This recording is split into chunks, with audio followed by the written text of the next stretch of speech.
That was bad. That was really bad. That was the worst I've felt watching the U.S. men's national team game since Cuba, and I think I speak for a lot of people whenever I say that. After the first two games of World Cup qualifying, the U.S. has two ties. That means they have 2 points. Despite coming into this World Cup qualifying window hoping for 9 points, 9 points is going to be an excellent result. 7 points was going to be, an acceptable result. 5 points was going to be bare minimum, and anything less than that would be alarm bells ringing off right and left. And here we are in a situation where we have to go into an extremely difficult place to play, away at Honduras in San Pedro Sula, known as one of the most intimidating places to play in all of CONCACAF and all the world for that matter. We've got to go into their house and get 3 points in order to save this window, save face at least, this window after some incredibly disappointing results. Let's talk about the elephant in the room right off top, Greg Berhalter. Coming into this, Greg has had people calling for his head for really since his tenure began. And realistically, at no point in the last, I don't know, 10, 12, 15 months was Greg really in danger of losing his job. Greg was never going to lose his job for results from the Nations League, and he was never going to lose his job from results from the Gold Cup. That was never in question. The only way Greg was ever going to lose his job is if he had the team in danger of not qualifying for the World Cup. So after these first two results, his job is definitely in danger, especially if we come away with less than 3 points in Honduras.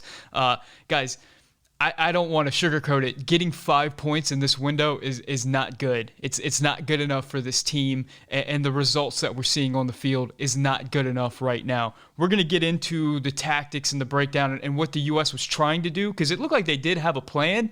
I won't say it was a good plan, but they did have a plan, so we'll get into that. But I mean, right off top, this is not good. And for those who have been calling for Greg's head all along, I think this is like the moment that you've been waiting for, because it is here. What would it take for Greg to lose his job? I think depending on how things go in Honduras, he could be under extreme pressure. And then if he does make it to the October window, if things start off wrong there, I think that's whenever we'll really see something happen.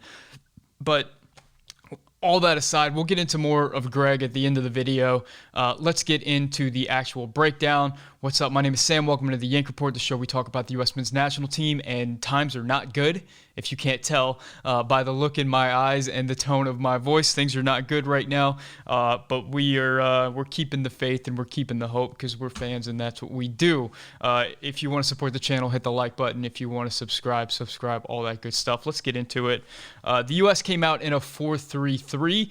They had Matt Turner in goal. They had Serginho Dest, Miles Robinson, Anthony Robinson, and John Brooks as the back four. Tyler Adams was the defensive midfielder. The attacking midfielders were Sebastian Lletget and Kellen Acosta, and the front three was Christian Pulisic on the left, Pefok as the striker, and Brendan Aronson at the right wing. Now, the big story coming into this was just a couple of tragic events for the U.S. heading in. Gio Reyna, of course, had an injury that's going to see him miss the rest of World Cup qualifying. Gio was one of the lone bright spots in the El Salvador game, and losing him was a tremendous blow for this national team. He could have been huge in this Canada game.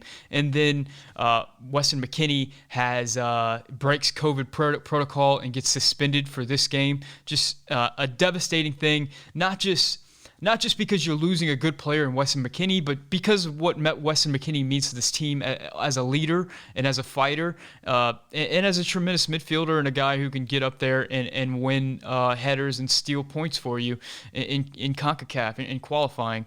So a tremendous blow, not just for the play of the team on the field, but also emotionally losing a leader, feeling really let down by someone who this squad should be depending on. Canada came out in a 3-4-3 with their danger man Alphonso Davies starting as a left winger. They did not start Jonathan David. He started on the bench, but he came into the game after. So it wasn't even like a full-strength Canada lineup. They were missing one of their two big players. But as we'll later see, Alphonso Davies had a tremendous game and was a tremendous threat throughout the game.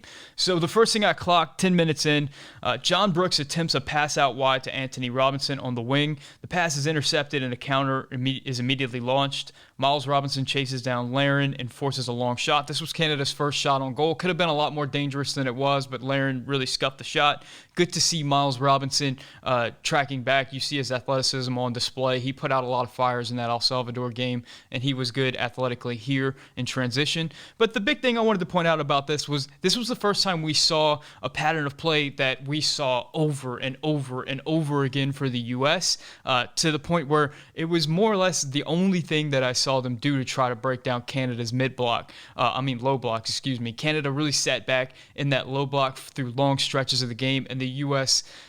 just really had no answers as to how to break it down. The only thing we were really attempting to do was try to play in big switches from our center backs out to our wings, and every now and then it worked, but for the most part, it just ended up being interceptions for Canada that they then tried to counter, and this was the first. A few seconds later, at 10:33, Adams fires a shot into the corner for Pulisic. This was intercepted. At 12:12, Brooks attempts another switch to Dest. That's intercepted. So we're seeing a bunch of these switches tried for the U.S. It's really the only type of penetrating pass we're seeing. We're not seeing a lot of movement up front. We're not seeing defenders getting pulled out of position. It's really just hopeful balls, and they're not coming off early on for the U.S. At the 13:21 mark, we see another big chance for Canada. Canada's keeper clears to Davies all the way upfield. Dest misplays the clearance, and Davies is in. Davies passes back to Larin, whose shot is wide to the near post. Turner still managed to get a hand on it, even though it's going wide. Serginho Dest, I absolutely ripped him after the El Salvador game, but to be fair to Serginho, he had a much better game in this Canada game. And honestly, I expected that because I think Serginho always plays well whenever conditions are good, whenever he's in a more or less quality environment. I always question Serginho whenever he's in a hostile environment, whenever things are not good, whenever it's not what he's used to playing for. That's whenever we haven't seen the best out of Serginho. He had some good defensive moments. This was his worst defensive lapse of the game, but it doesn't end up costing the U.S.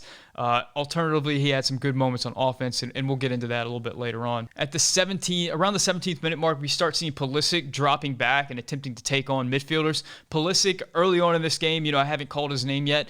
He's really starving for service. The U.S. is unable to find him in any type of good space with any type of penetrative passing. So he starts to drop deeper and deeper and try to get into the midfield to take players on. It's not the worst thing in the world, and he does end up winning some dangerous free kicks for the U.S. doing this, and he does kind of create things, but it is disappointing that the U.S. In breaking down this low block is unable to find our best player in positions where he can really be dangerous for the opposition, and that's a reoccurring theme throughout this game. At the 18th minute mark, once again, Brooks attempts to play out wide to Dest, but the ball goes out of bounds. Another one of these big switches that doesn't come off. At the 20-minute mark, the U.S. find their first real chance on goal, and it doesn't come from possession and trying to break down the low block. It comes from something that we're more or less familiar with, press leading to a counterattack. Bastien Lletget intercepts the ball upfield and creates a counter. He plays to Acosta in the middle, who then makes a run at the back line. Acosta plays out wide to Robinson, who is in the middle. Robinson hits a hard low shot to the near post that's saved.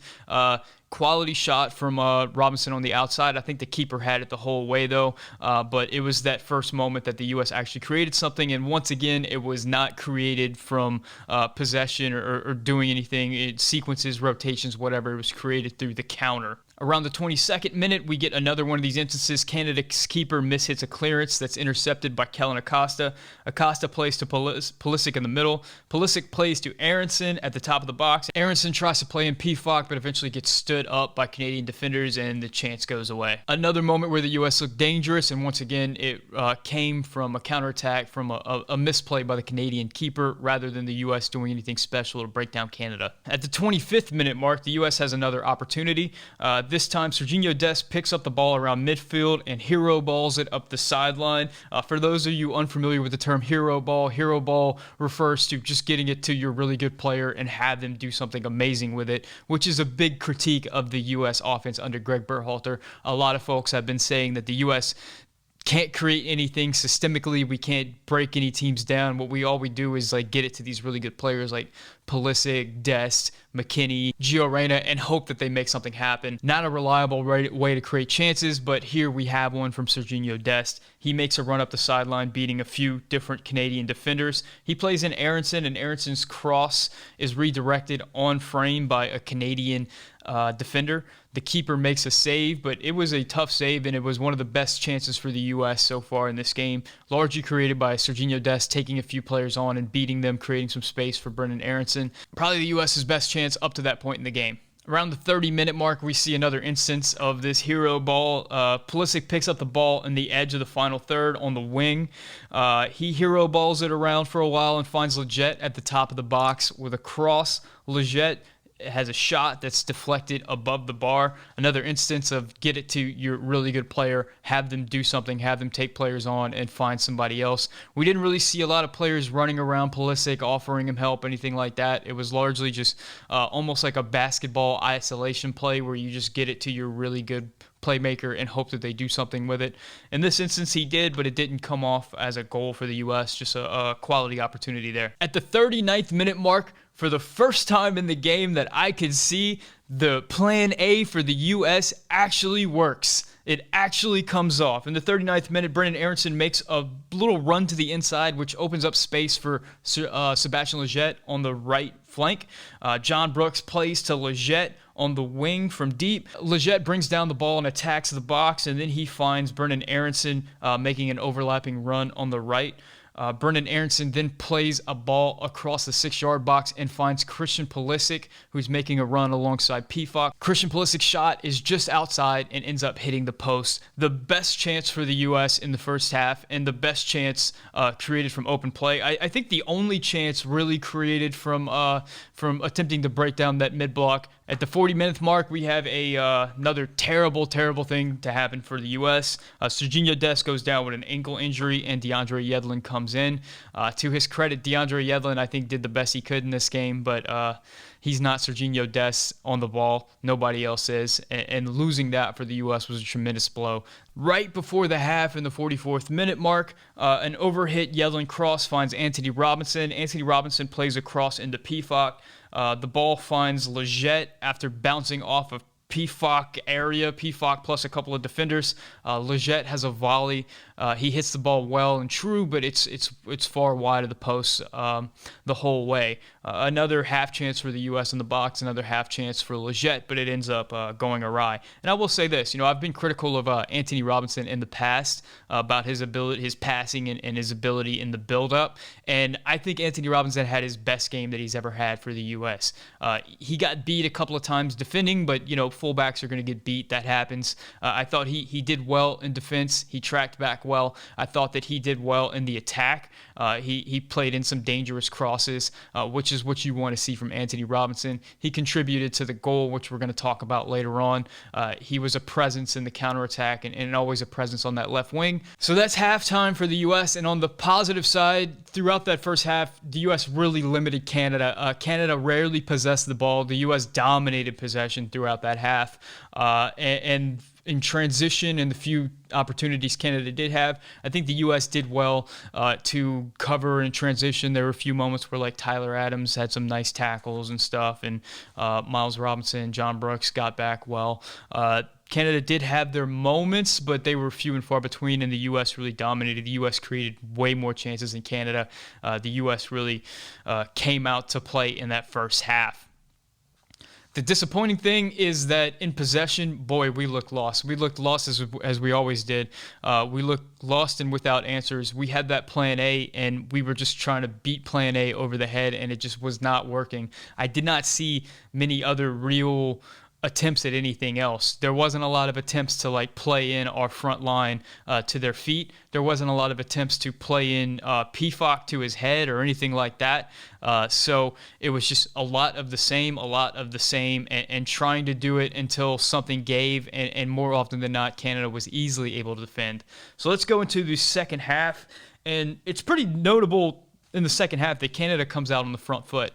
Throughout the first half, Canada really sat back in that low block and defended. And early on, I think you could see Canada coming out a bit more and putting a bit more pressure on the U.S. And you could tell right away that the U.S. was kind of frazzled, was not ready to deal with that from Canada. Though we got bailed out because in the 54th minute, Brendan Aronson wins a ball off of a Canadian defender around midfield. Aronson plays to Pefok, who then plays to Pulisic. Pulisic is fouled, but Adams finds the ball immediately, and the ref rules play on. Adams plays up to Pefok again in the middle. Pefok plays out wide to Kellen Acosta, who plays to that overlapping Anthony Robinson. Robinson slides the ball across to Aronson, and Aronson puts it away for 1-0 U.S. A chance created off of a press and a counterattack, a chance created off of a turnover and attack. And that's a theme throughout this game. I think the U.S.'s most dangerous moments were from counterattacks, were from interceptions in midfield and quick transition. And I think that speaks to why maybe the U.S. has been so successful against Mexico, and why the U.S. was able to do well in the Gold Cup with like a less than stellar team, and why we've been struggling in these first two World Cup qualifier games. And that's that I think the U.S. can do well in these counterattacking moments. Like, that's what this team is built for. That's what these teams are. That's what these players excel in. Whenever you look at guys like Brendan Aronson and Tyler Adams, Kellen Acosta, Sebastian Lletget, they can really play on that counter well. Anthony Robinson, even Christian Pulisic in there. It's whenever you have to break down that low block in possession and create things and move and interchange and all that. That's where we're struggling. That's where the weaknesses are coming in. And I think we saw that throughout this game. And now for the Canadian goal sequence at the 61st minute mark. Canadian midfielder plays the ball on the American right flank to Alphonso Davies, making a run in behind. Davies beats Yedlin for pace. And by the way, I mean, early on in Yedlin's career, when could we ever say that Yedlin was beat for pace? I think this is like either Alphonso Davies is just that much faster than Yedlin, or, Yedlin's old age and legs are kind of catching up with him here. But Yedlin is beaten for pace. Davies makes his run in the box. He slides it across the 6-yard box to Kyle Larin, whose run has beaten John Brooks. And Canada scores their first goal. It is 1-1. It is a tie. A few things broke down on this play. I think you could see Yedlin motioning to Miles Robinson to kind of cover that space for him because he was caught out, but Miles never really gets over there. So Davies has that whole flank. Yedlin is taken out by that pass, and Davies just has unbelievable speed. And we saw that on that goal. And then in the actual goal where Larin scored, John Brooks isn't there to make that play. Disappointing from John Brooks. He kind of falls asleep there and lets him get through. John has been getting criticized a lot on social media for that goal.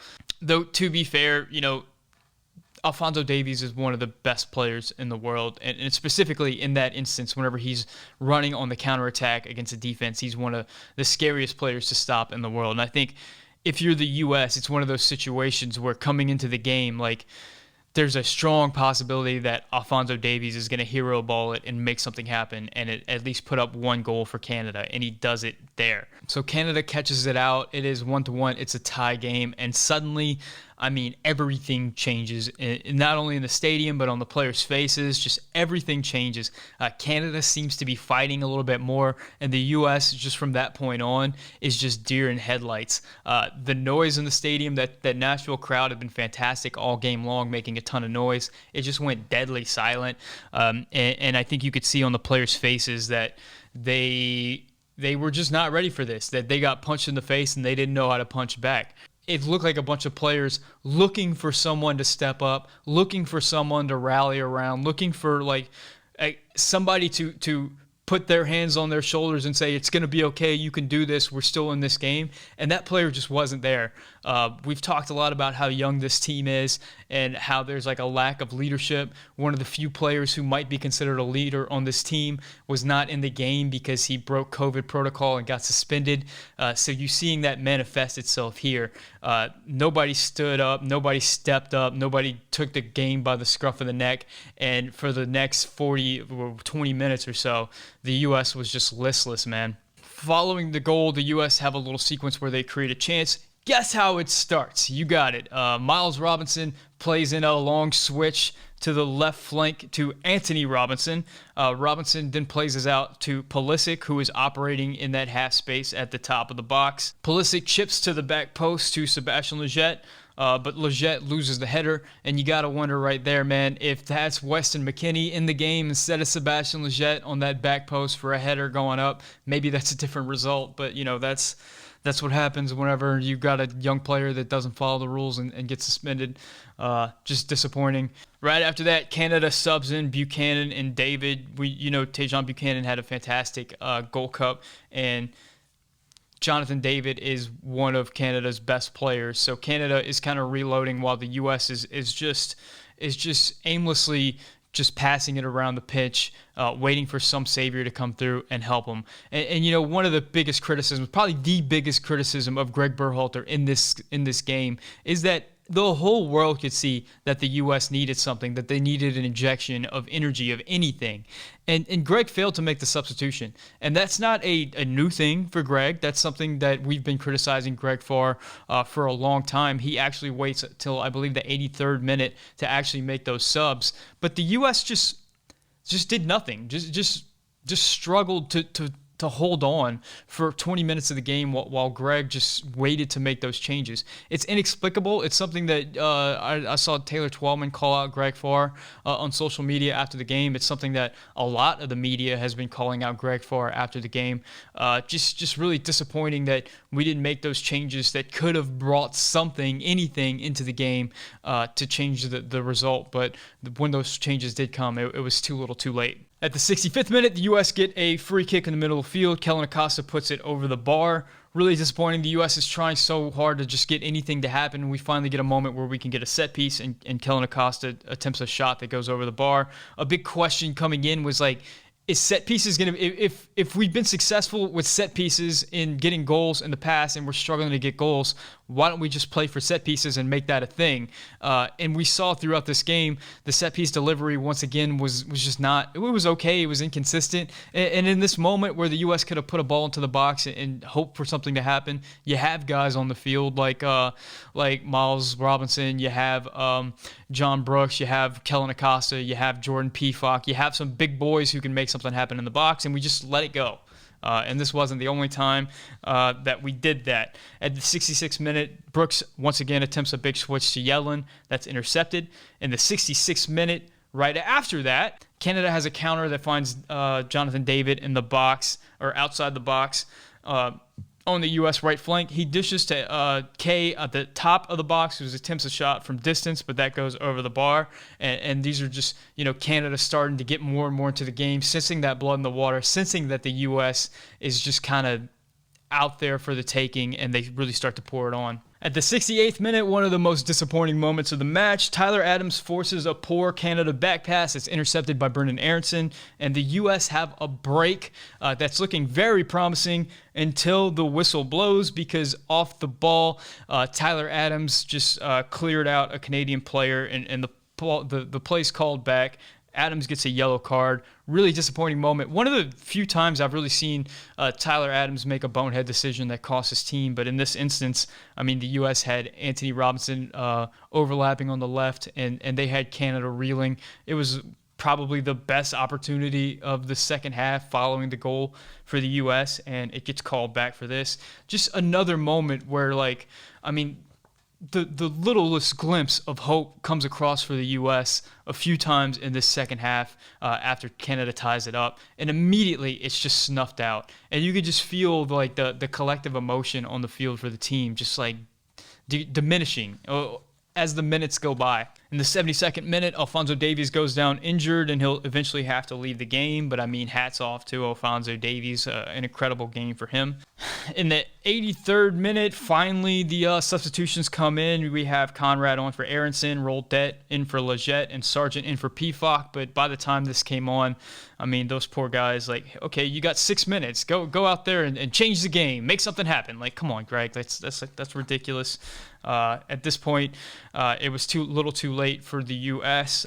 Sargent does manage to earn a free kick outside the box, but once again, Pulisic decides to go direct to the goal, and he puts it over the bar. The last chance of the game comes in the 92nd minute. Pulisic corner finds a diving Miles Robinson in the box, but his header goes over the bar. Would have been a ridiculously amazing effort to save the U.S., but it does not happen. So the game ends 1-1, and it is a tie that certainly feels like a loss. I know I've made slips of the tongue a few times following that game saying that we lost to Canada, when in fact we tied, because realistically, I mean, this tie is basically a loss in the grand scheme of things. Incredibly disappointing result. Incredibly disappointing to see the U.S. go from that El Salvador game where, like, you know, you're hoping that you see improvement game to game. And we did possess the ball a lot better in this game, and there were moments for the U.S. in this game. But overall, breaking down that low block is still just an issue that we just seem to have no answers for. Immediately following the game, Christian Pulisic is brought over for an interview, and I mean, my heart sank, because the look on Christian Pulisic's face was just that of, like, just being lost, just being defeated, just looking like he wanted to be anywhere else but on that field in that moment. I mean, it was shades of his face from Cuva all those years ago. It was a moment that I think has really shaken the U.S. men's national team fan base to the core. Following the interview from Pulisic, I saw an interview with Brendan Aronson, and it was much the same. I mean, Brendan Aronson was complaining on the field to the post-match interviewer, saying, like, you know, Canada was in a low block. They didn't come out to play. They weren't even trying to, like, attack us. And it's like, of course, Brendan, like, we all knew that. That's we've been saying that going in. And by the way, every other team that you play outside of Mexico is going to do the same thing.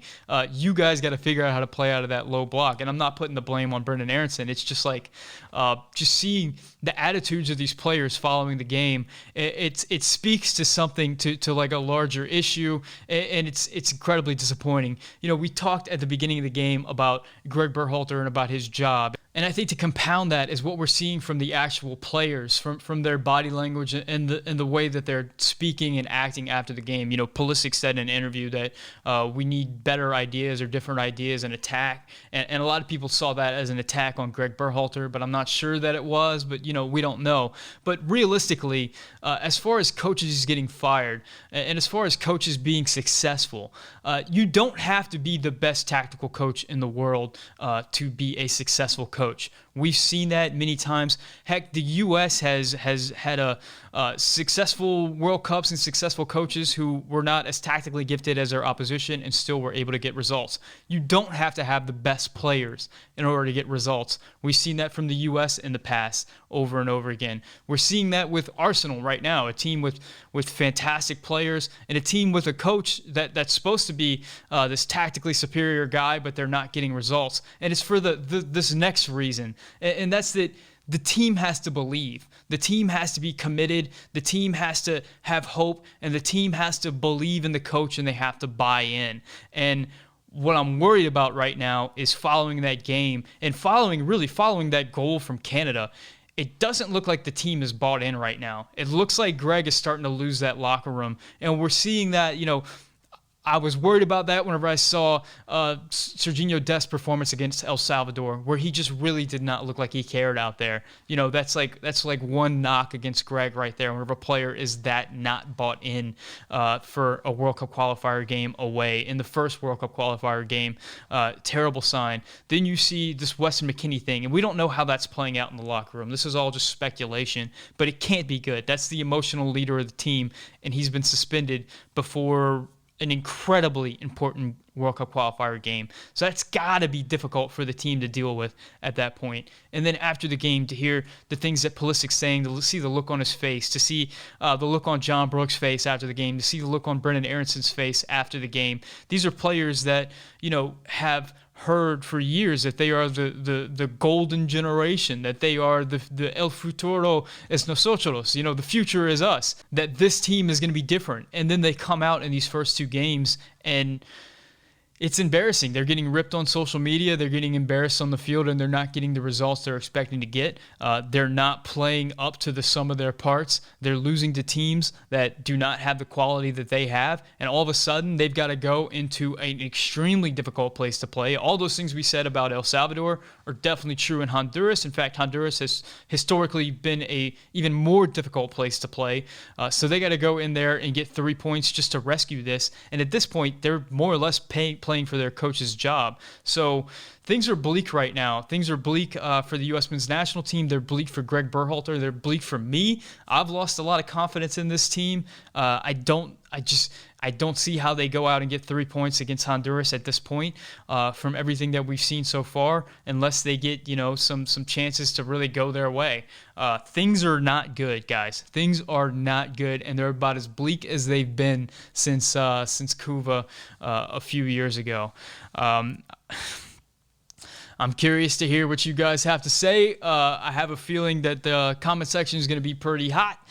So let me know what you think in the comment section. As always, if you speak Spanish, déjame un comentario en español para que pueda practicar mi español. Leave a like on the video, subscribe. My name's Sam. This is the Yank Report. Everything sucks. This is dark. This is not where I want to be. I hate everything. It's going to be a long few days. Thank you, guys.